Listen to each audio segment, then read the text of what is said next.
Hello friends, இன்றைக்கு எப்படி ஒரு உரைப்பான டேஸ்டான பீஃப் குழம்பு செய்கிறேன்னு தான் செய்து காட்ட போகிறேன்.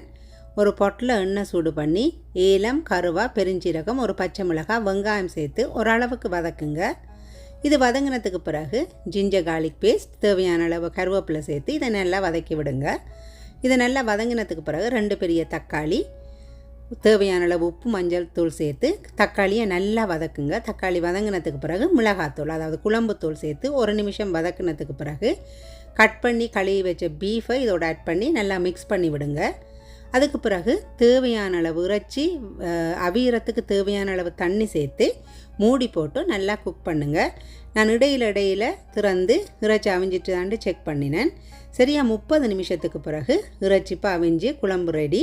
இப்போ அடுப்பு ஆஃப் பண்ணிவிட்டு தேவையான அளவு லெமன் ஜூஸ் சேர்த்திங்கண்டா உரைப்பான டேஸ்டான பீஃப் குழம்பு ரெடி.